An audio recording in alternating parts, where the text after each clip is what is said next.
Salam sejahtera Malaysia. Denyut nadi suara rakyat bergema di channel ini. Okey, tuan-tuan dan puan-puan yang dihormati sekalian. Baru sebentar tadi saya ada baca satu artikel, Faiz Naman, bekas MPT Bersatu, mencadangkan agar semua pejuang-pejuang akar umbi, pejuang-pejuang tulen yang masih tulen, yang masih betul-betul pejuang, yang mau memperjuangkan reformasi negara Malaysia di dalam Bersatu, untuk cepat-cepatlah join PKR, joinlah Pakatan Harapan, setidak-tidaknya join Pakatan Harapan untuk terus memperjuangkan agenda reformasi. Kerana menurut beliau yang saya sisipkan di sini, dia punya artikel itu, ya. Menurut beliau, perjuangan Bersatu sekarang menurut beliau sudah tersasar daripada agenda asal. Menurut beliau lagi, perjuangan Bersatu sudah tersasar dan terikut-ikut dengan perjuangan secara ekstrim yang dilaksanakan oleh rakan di dalam Perikatan Nasional, iaitu PAS. Dan beliau juga kata kekalahan teruk calon PN di Dun Mahkota adalah satu gambaran mesej jelas daripada rakyat Malaysia bahawa rakyat Malaysia sekarang ini sudah bijak menolak semua dakyah, semua permainan politik berdasarkan kaum, politik berdasarkan agama, politik berdasarkan sentimen-sentimen perkauman keagamaan yang merosakkan negara. Tuan-tuan dan puan-puan yang dihormati sekalian, anda setujukah kalau semua yang masih lagi boleh mengatakan diri mereka sebagai pejuang tulen di dalam Perikatan Nasional, di dalam Bersatu, bukan Perikatan Nasional, ya, dalam Bersatu, untuk masuk di dalam Pakatan Harapan, masuk dalam PKR, join PKR atau join Pakatan Harapan at least, anda setujukah? Pada hemat saya tidak setuju. Saya tidak setuju. Pertama, kenapa saya tidak setuju? Negara Malaysia memerlukan semak dan imbang, memerlukan pembangkang yang kuat. Tapi dari segi kuat dia ini ialah mereka boleh membuat semak dan imbang di dalam dasar-dasar yang dibuat oleh kerajaan. Undang-undang dasar-dasar polisi kerajaan tentang ekonomi, tentang pendidikan, kesihatan, pembangunan rakyat dan sebagainya disemak dan diimbangi oleh pembangkang. Bukan pembangkang yang kuat ini, pembangkang yang kuat memainkan sentimen itu, sentimen ini, sentimen agama kah, sentimen politik suku kah, bangsa kah, racism kah, ekstremism kah, apa-apalah. Bukan itu. Tapi semak imbang yang kuat adalah semak imbang yang dapat menjadi watchdog, begitulah istilah dia. Minta maaf ya, itu istilah baik atau tidak saya tidak pasti, tapi itulah istilah dia, yang menjadi semak dan imbang yang baik kepada dasar-dasar dan polisi kerajaan.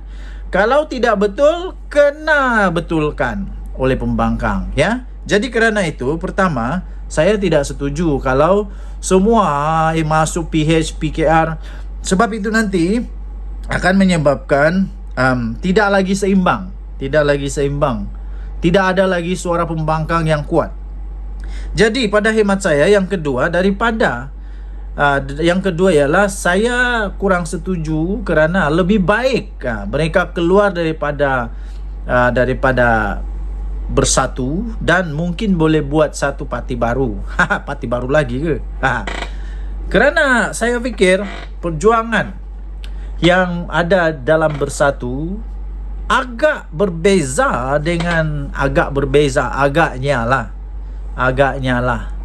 berbeza daripada perjuangan yang ada pada Pakatan Harapan, ya. Kecuali mereka boleh menukarkan mindset, mereka boleh mampu untuk tukarkan cara berfikir daripada yang lama kepada yang baru, itu ada harapan.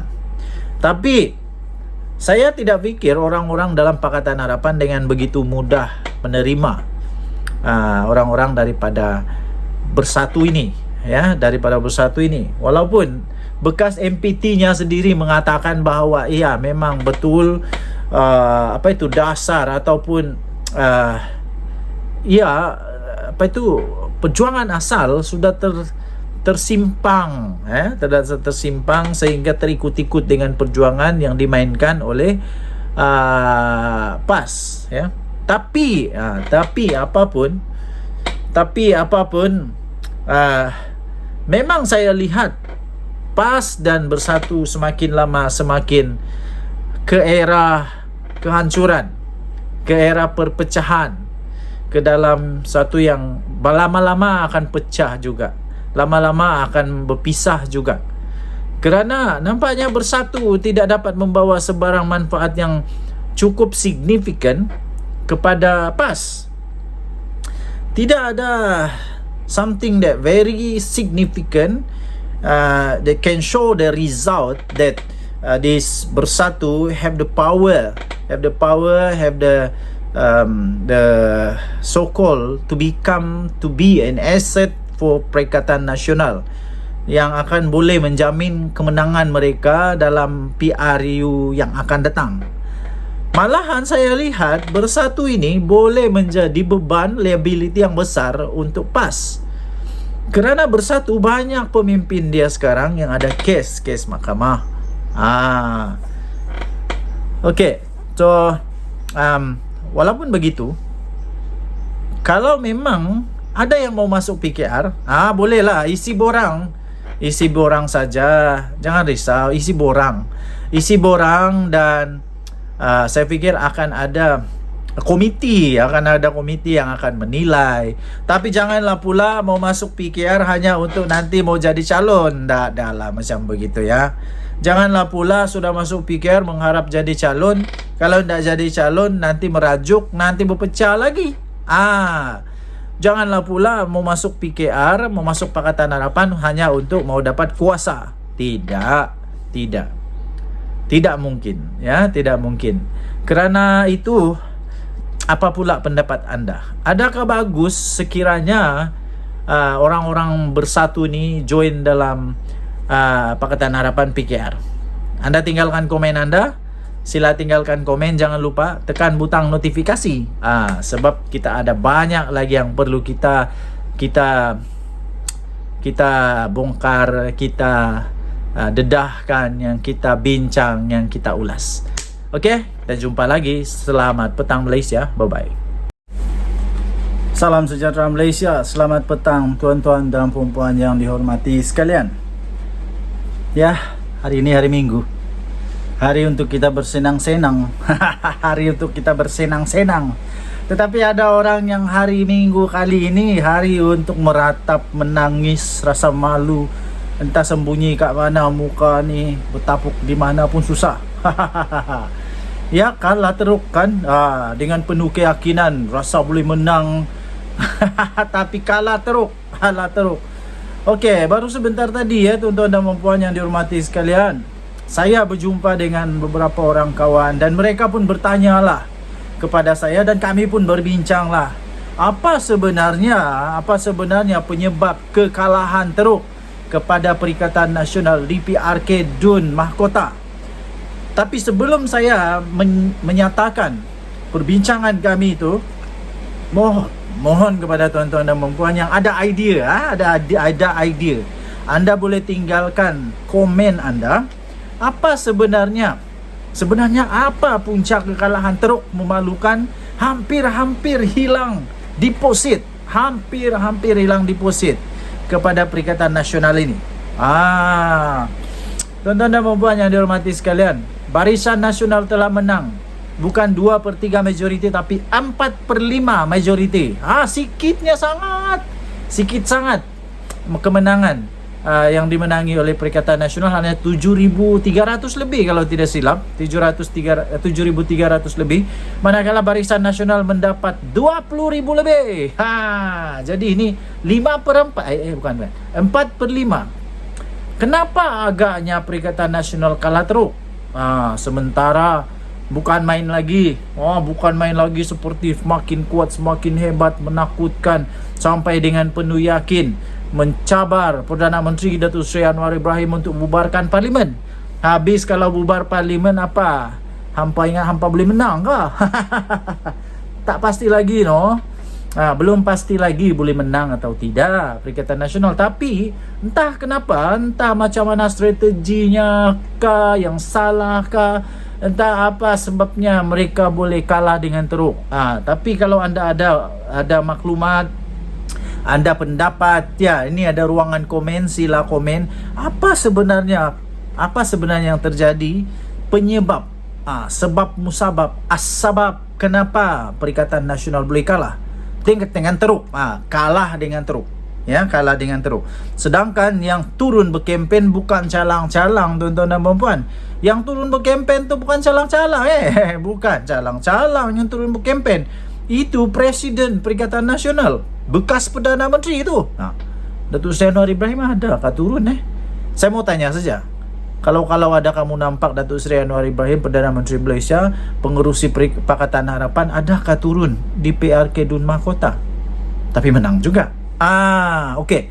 Antara sebab kekalahan utama menurut apa yang dibincangkan dan saya baca daripada komen-komen netizen, salah satu daripada komen yang saya tertarik, komen yang saya tertarik ialah katanya PN kalah kerana banyak kes fitnah yang mereka kalah.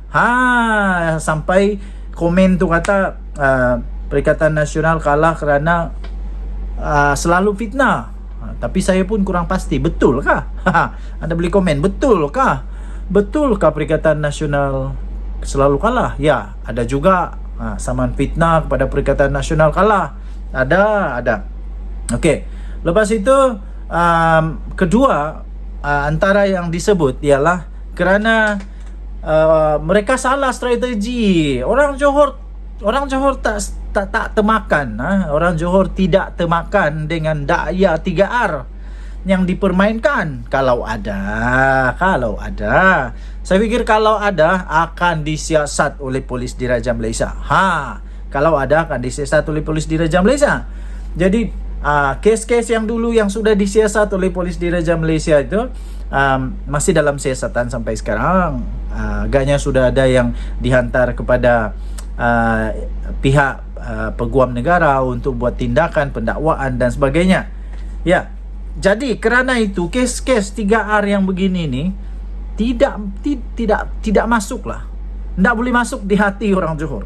Kerana orang Johor mereka ini harmoni dalam diversity, dalam kepelbagaian, tetapi penuh dengan toleransi, menghormati satu sama lain. Itu orang Johor punya mentaliti hebat. Okey, kerana itu menanglah di sana dan kalah teruk pula. Itu yang kedua. Yang ketiga, salah strategi juga bila mereka panggil pengerusi Perikatan Nasional Muhyiddin Yassin untuk berucap bagi ceramah, sedangkan dengar kata saja, ndak pasti betul ke indak pasti betul ke tidak teori itu, tapi dengar bilang orang Johor sudah muak dengan pengerusi Perikatan Nasional ni. Sudah muak kerana mereka tidak berapa suka lah dengan kerjasama di antara Bersatu, Muhyiddin Yassin dengan PAS. Mereka tidak berapa suka. Pertama. Kedua, berkenaan dengan Muhyiddin Yassin, dengar dia tersilap lah dalam ucapan dia. Anda tahu. Kita anda tahu dia betul-betul tidak sedar salah dia cakap ataupun dia sengaja untuk mempertahankan diri dia, mempertahankan diri dia, tapi tanpa disangka-sangka itu memakan diri, memakan parti, memakan Perikatan Nasional sendiri. Apabila dia mengesahkan rakaman-rakaman di TikTok memang luar biasa. Dia mengesahkan duit masuk, duit itu memang tak dia makan. Dia kata wallahi, dia bersumpah bahawa 1 sen pun dia tidak ambil. Betulkah juga? Mungkin betul. Saya setuju, mungkin betul. Tapi yang salahnya dia cakap terlanjur saya pikir ialah apabila dia kata duit tu masuk dalam akaun parti. Aduh. Masuk dalam akaun parti. Masalahnya bila masuk dalam akaun parti, persoalan seterusnya ialah adakah itu masih tetap dianggap rasuah? Dianggap rasuah. Kalau itu berlaku, masalah. Satu hari nanti kalau Muhyiddin Yassin jadi Perdana Menteri semula, nanti jadi lagi macam tu juga. Aduh, duit tak masuk di poket para pemimpin. Ya, bolehkah nanti itu jadi case study? Susah peguam-peguam fikir, bingung kepala peguam nak fikir tau. Kalau itu jadi case study yang kata semua orang boleh lakukan, yang penting tidak masuk akaun sendiri, tidak masuk poket sendiri, masuk ke entiti yang ketiga. Masuk ke dalam akaun parti, masuk ke dalam akaun syarikat orang lain, masuk ke dalam akaun saudara mara, anak pinak, menantu dan sebagainya. Nanti itu tidak jadi salah. Susah ya tuan-tuan dan puan-puan. Okey. So, apa pendapat anda pula? Apalagi penyebab-penyebab? Sebab penyebab kalau kata sikit orang turun mengundi, menurut apa yang saya dengar ialah pengundi kali ini yang turun lebih ramai. Lebih ramai nombor dia, jumlah dia, peratusan dia. Tapi Bersatu Perikatan Nasional PAS tetap kalah. Kalah juga. Tinggalkan komen anda. Apa pendapat anda? Denyut Nadi Suara Rakyat. Bergema di channel ini, jangan lupa tekan butang subscribe, like dan share. Kita jumpa lagi. Bye-bye. Salam sejahtera Malaysia. Selamat pagi. Sanusi Maknor letak jawatan ke? Letak jawatan dia lah Sanusi. Iyalah kan, setiap kali ada ni apa-apa yang terjadi mesti suka betul ni, suka betul untuk apa itu mendesak, suka betul untuk mahu menyuruh letak jawatan.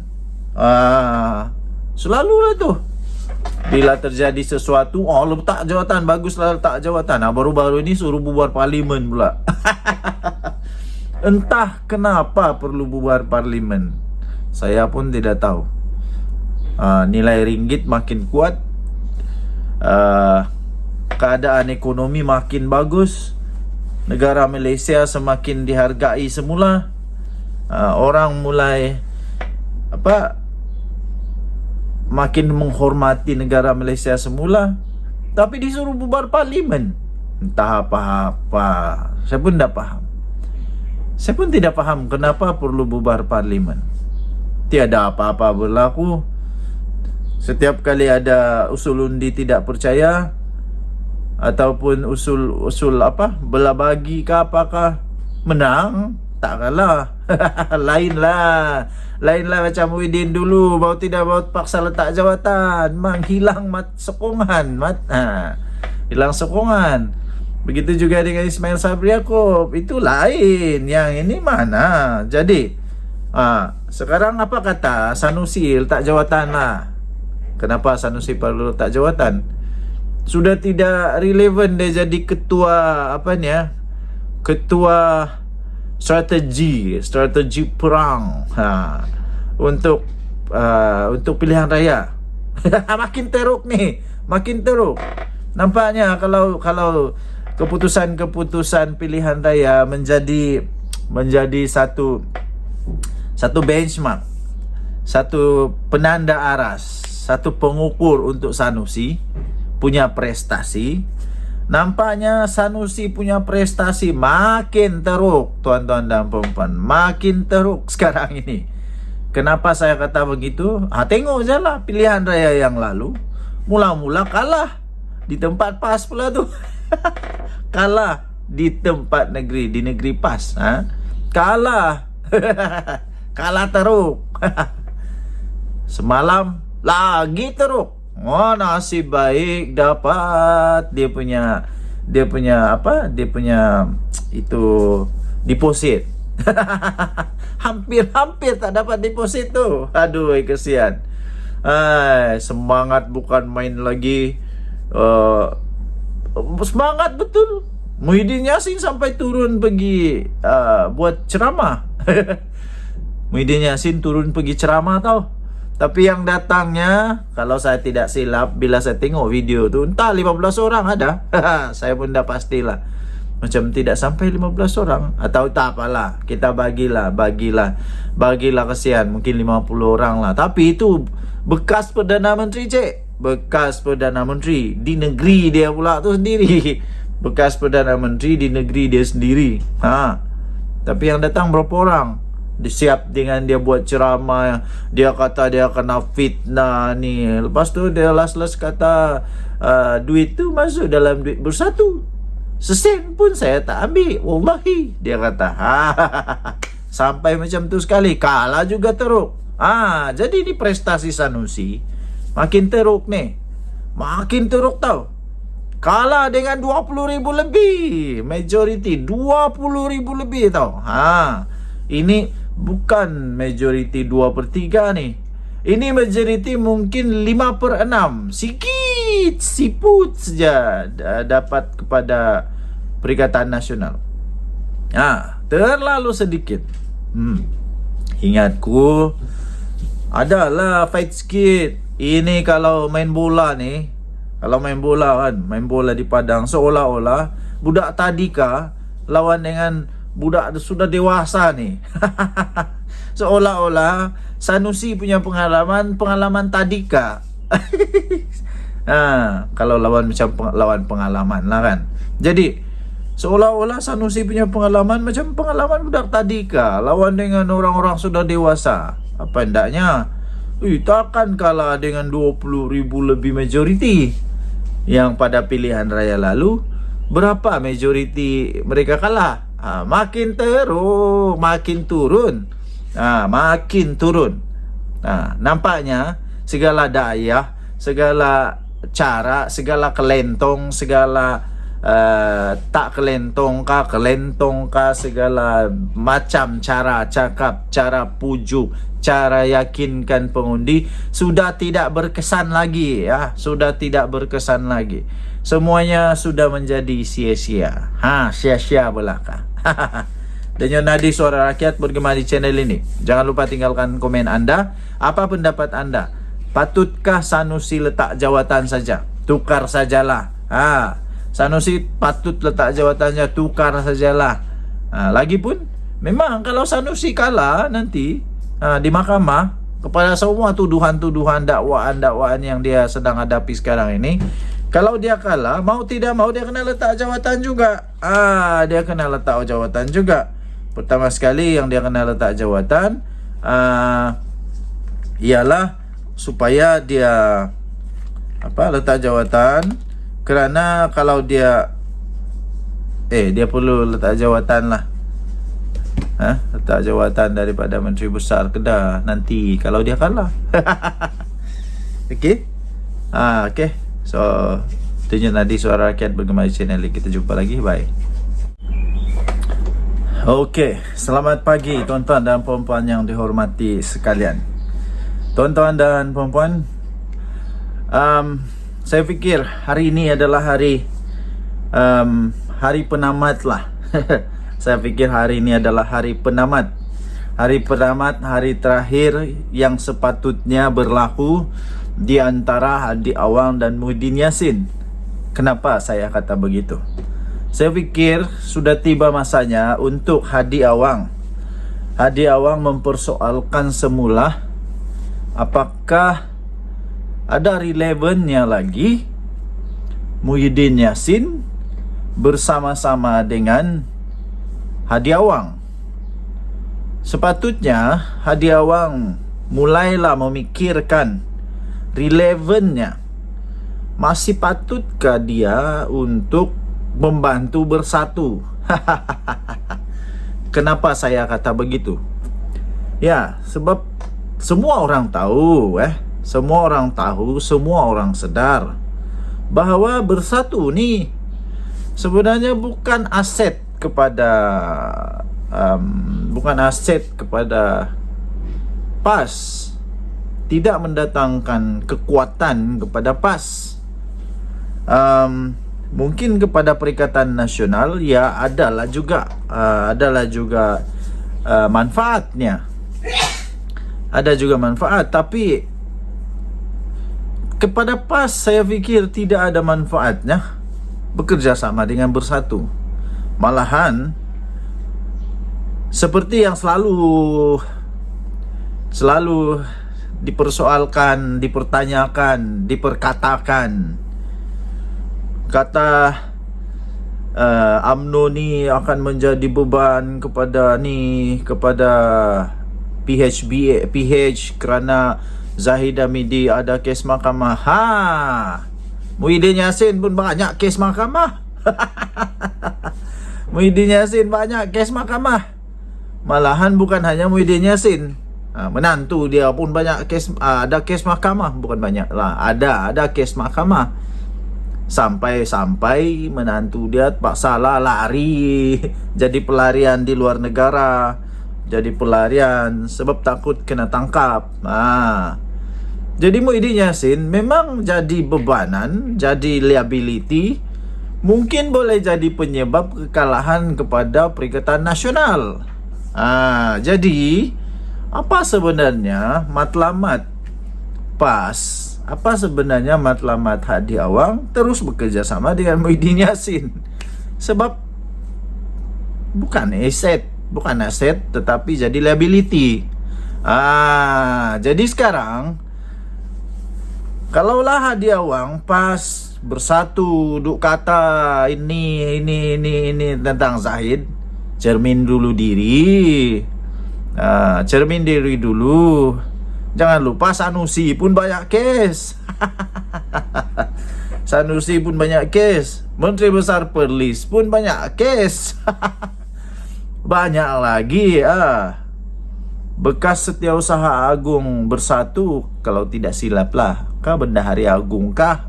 Saya lupa sudahlah. Siapa dia tu? Yang kecil-kecil, pendek-pendek sikit tu. Dia pun ada kes. Jadi semua ada kes.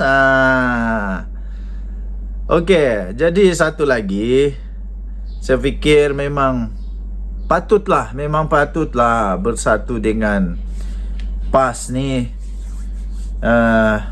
Fikirkan semula.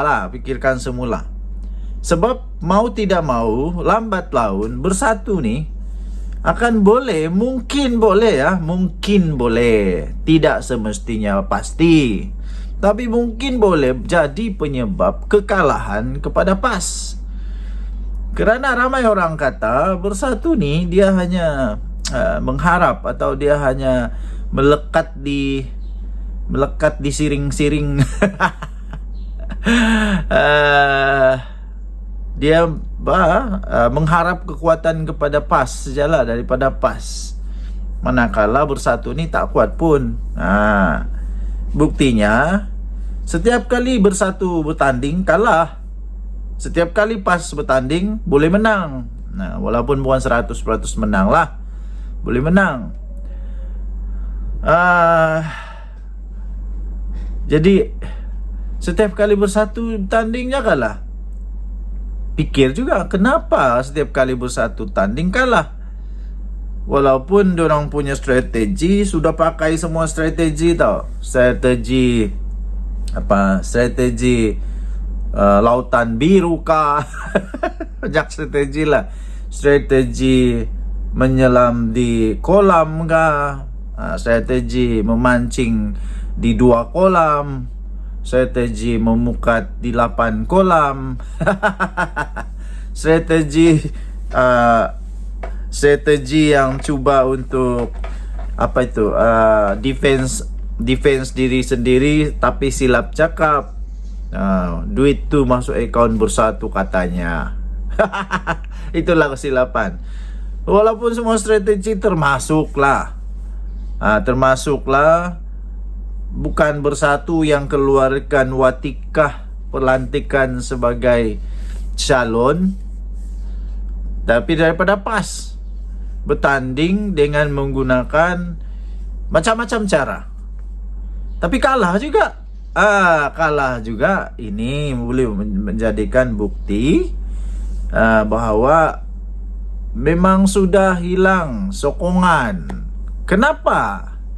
Sepatutnya Hadi Awang, Tuan Guru Ibrahim, Tuan Ibrahim, siapa lagi, si Taqiyuddin Hasan, siapa lagi, Sanusi lah nomor satu. Kan Sanusi ini hebat, kepala dia bergeliga, dia kata. Dia kata. Jadi sepatutnya dia pikirlah, adakah lagi hasil, adakah lagi manfaat untuk PAS terus bersama-sama dengan Bersatu, atau lebih baikkah tinggalkan sajalah Bersatu nih, tak ada manfaat pun, menyusahkan je, buat susah aja, menyusahkan, buat susah, lepas tu bikin pening kepala.